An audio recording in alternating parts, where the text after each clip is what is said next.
सवा शेर। एक बड़े से जंगल में शेर सिंह नाम का एक शेर रहता था जो बड़ा ही शक्तिशाली था। शेर सिंह अपने जंगल में अकेला शेर था। शेर सिंह बड़ा ही गुस्से वाला और ताकतवर था।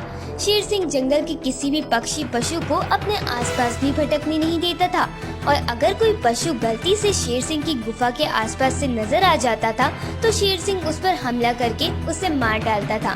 जंगल के सभी जानवर शेर सिंह की इस हरकत से बड़े ही परेशान थे, लेकिन कोई भी शेर सिंह के खिलाफ आवाज नहीं उठाता था क्योंकि शेर सिंह बहुत ही ताकतवर था और बाकी जंगल के पशु में न इतनी ताकत थी और न ही हिम्मत कि वो शेर सिंह से मुकाबला कर सके। एक दिन गगन भालू शेर सिंह की गुफा के पास से गुजर रहा था। तभी शेर सिंह गगन भालू के सामने आ जाता है। गगन भालू, तुम मेरी गुफा के पास क्या कर रहे हो? क्या तुम्हें अपनी जान प्यारी नहीं है? माफ कीजिएगा महाराज, मैं तो यहाँ खाना ढूंढते ढूंढते आ गया था। मैंने देखा नहीं कि मैं आपकी गुफा के सामने हूँ। इतनी बड़ी गलती की, तुम्हें मैं क्या सजा दूँ? बताओ मुझे। महाराज, मुझे माफ कर दीजिए। आगे से कभी आपकी गुफा के आसपास भी नहीं आऊंगा। ऐसे कैसे माफ कर दूं? और वैसे भी मैंने अभी तक खाना नहीं खाया है, तो क्यों न आज तुमको ही मैं अपना भोजन बना लूं? नहीं, ऐसा मत कहिए। मेरे बीवी बच्चे मेरा इंतजार कर रहे हैं। मुझे उनके लिए खाना ढूंढ कर ले जाना है। मुझे माफ कर दीजिए। शेर सिंह गगन की बात नहीं सुनता और गगन पर हमला करके उसे मार डालता है और गगन भालू को खा जाता है। मिंटू बंदर शेर सिंह को गगन भालू को मारते देख लेता है और गगन के घर आकर गगन भालू की पत्नी और बच्चे को सारी बात बताता है। तभी सारे पशु पक्षी एक बैठक रखते हैं। गगन भालू के मरने का दुख हम सबको है, लेकिन हम उससे दुष्ट शेर के कुकर्मों से कैसे रोकें? मैंने गगन भालू को अपनी आँखों के सामने मरता हुआ देखा है। मुझे तो शेर सिंह पर बहुत गुस्सा आया। मेरा तो मन कर रहा था कि अगर मेरे पास उस शेर जितनी शक्ति होती तो मैं उससे भिड़ गया होता।